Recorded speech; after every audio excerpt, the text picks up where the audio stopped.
बहुत समय पहले, जब धरती पर सभ्यताओं की नींव भी नहीं पड़ी थी, तब भारतीय उपमहाद्वीप की भूमि अनगिनत रहस्यों और अद्भुत चमत्कारों से भरी हुई थी।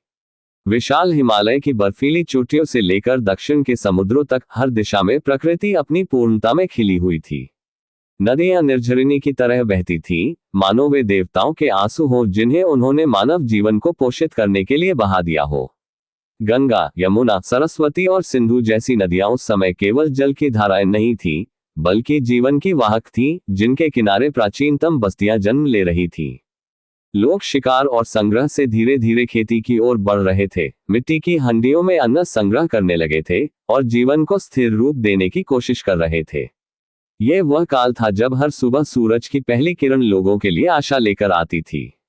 वे मानते थे कि सूरज देवता है जो उन्हें अंधकार से मुक्त करता है और जीवन देता है।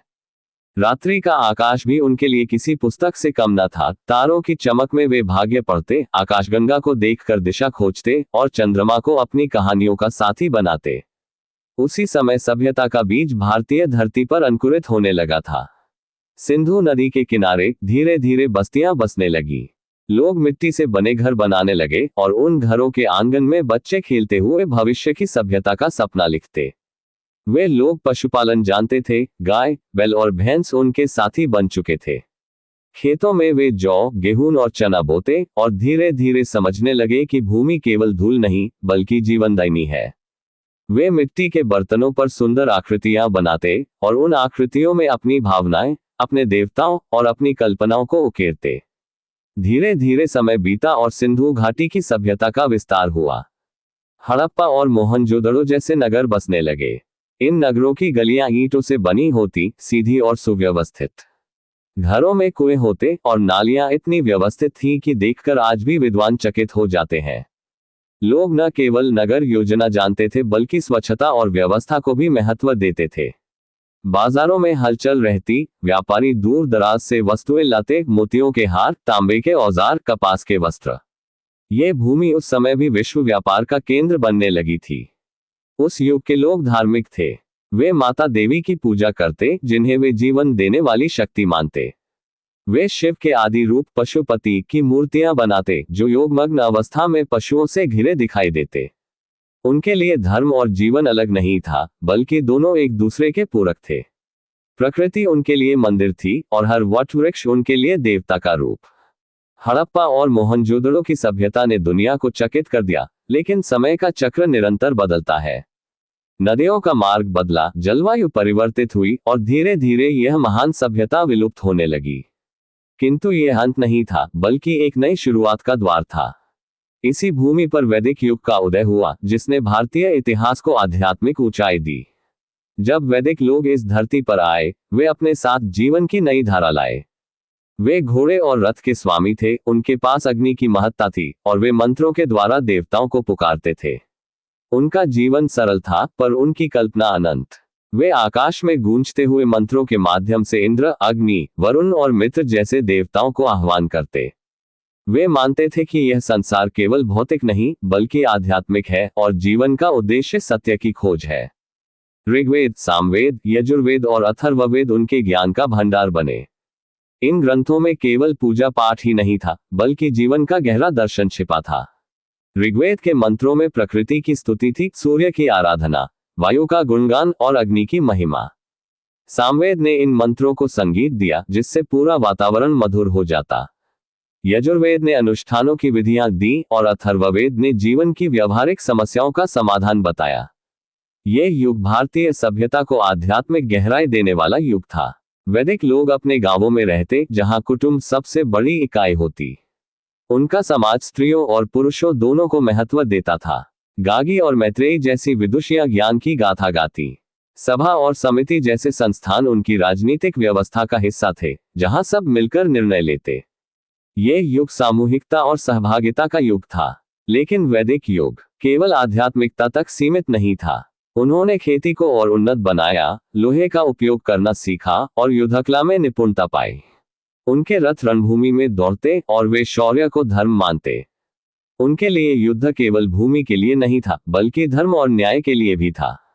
समय के साथ यह वैदिक सभ्यता विस्तृत हुई और महाकाव्यों का युग आया। महाभारत और रामायण केवल ग्रंथ नहीं थे, बल्कि भारतीय जीवन का प्रतिबिंब थे।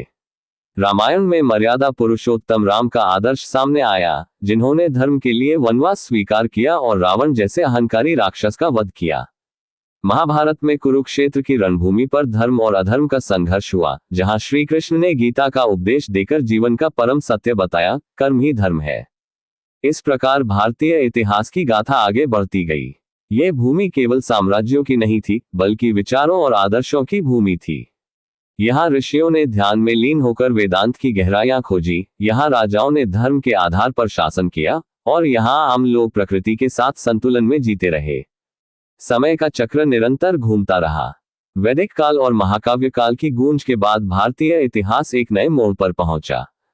अब यह भूमि केवल ऋषियों के आश्रमों और यज्ञशालाओं तक सीमित नहीं रही, बल्कि राजसत्ता के विशाल साम्राज्यों की ओर बढ़ी। छोटे छोटे जनपद धीरे धीरे बड़े महाजनपदों में बदलने लगे। मगध, कौशल, अवंती, वत्स और काशी जैसे जनपदों ने शक्ति की होड़ शुरू की। हर राजा चाहता था कि उसका नाम इतिहास के पन्नों पर अंकित हो और उसकी भूमि दूर दूर तक फैले। मगध की धरती पर यह आकांक्षा सबसे गहरी थी। यहाँ के नरेशों ने धीरे धीरे अपनी शक्ति बढ़ाई। बिंबिसार और अजातशत्रु जैसे शासकों ने न केवल राजनीतिक दृष्टि से विस्तार किया, बल्कि प्रशासन और सैन्य शक्ति को भी संगठित किया। बिंबिसार ने अंग राज्य को अपने में मिलाया और मगध को मजबूत बनाया। उसके पुत्र अजातशत्रु ने वज्री संघ पर विजय पाए और मगध को उत्तर भारत का सबसे शक्तिशाली राज्य बना दिया। यही वह भूमि थी जहां आगे चलकर चंद्रगुप्त मौर्य का जन्म हुआ, जिसने भारतीय इतिहास को एक नए युग में प्रवेश कराया। लेकिन राजनीतिक हलचल के साथ साथ यही युग आध्यात्मिक मंथन का भी था। इसी काल में दो महान धर्मों का उदय हुआ, जैन धर्म और बौद्ध धर्म। महावीर स्वामी ने तप और अहिंसा का मार्ग दिखाया। वे राजकुमार थे, लेकिन उन्होंने राजपाट छोड़कर सत्य की खोज का मार्ग चुना। 12 वर्ष की कठोर साधना के बाद उन्हें केवल ज्ञान प्राप्त हुआ।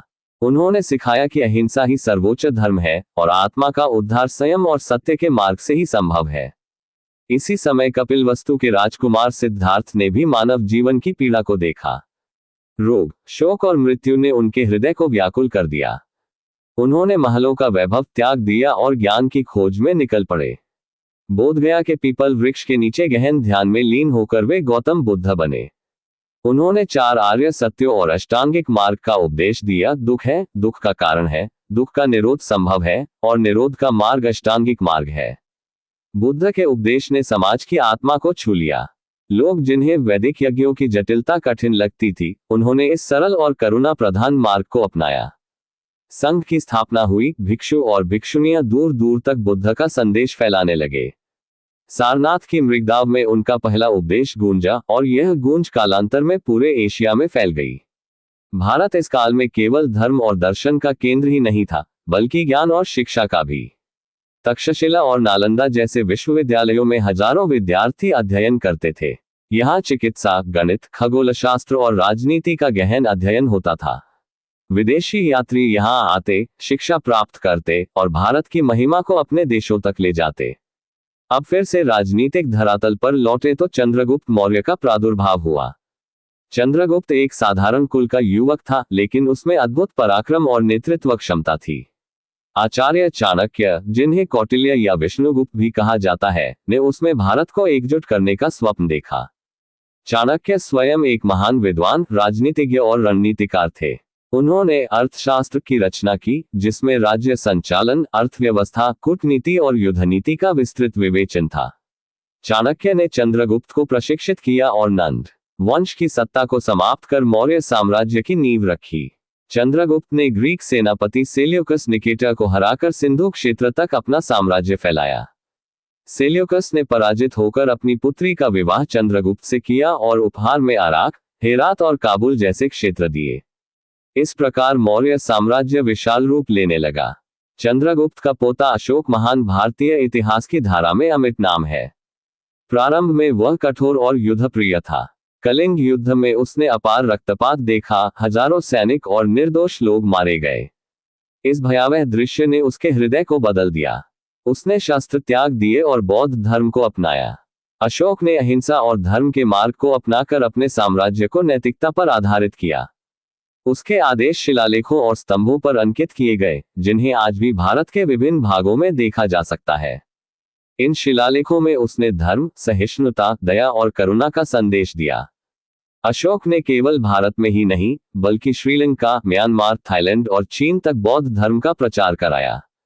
उसका शासन भारतीय इतिहास का स्वर्णिम अध्याय था। अशोक के बाद मौर्य साम्राज्य धीरे धीरे कमजोर हुआ। शुंग, सातवाहन, कुषाण और गुप्त वंश जैसे नए शासक सामने आए। इनमें से प्रत्येक ने भारतीय संस्कृति और सभ्यता को नई दिशा दी। गुप्त काल को तो भारतीय इतिहास का स्वर्णयुग कहा जाता है। गुप्त काल में कला, साहित्य, विज्ञान और गणित ने अद्भुत प्रगति की। कालिदास जैसे महाकवि ने अभिज्ञान, शाकुंतलम और मेघदूत जैसे नाटकों और काव्यों से साहित्य को नई ऊंचाई दी। आर्यभट्ट ने गणित और खगोलशास्त्र में क्रांतिकारी खोजें की। उन्होंने शून्य और दशमलव प्रणाली की नींव रखी। वराहमिहिर ने ज्योतिष और खगोल का अद्भुत ज्ञान दिया। इस काल में गुप्त राजाओं ने मंदिर वास्तुकला को भी नया स्वरूप दिया, जो आगे चलकर अजंता एलोरा की गुफाओं और मंदिरों में प्रकट हुआ। गुप्त काल केवल विज्ञान और कला का उत्कर्ष नहीं था, बल्कि सामाजिक और धार्मिक सहिष्णुता का भी। यहाँ बौद्ध, जैन और वैदिक सभी परंपराएं साथ साथ फलती फूलती रहीं। भारत एक ऐसा बगीचा था जहां अनेक फूल एक साथ खिलते थे और अपनी सुगंध से दुनिया को महकाते थे।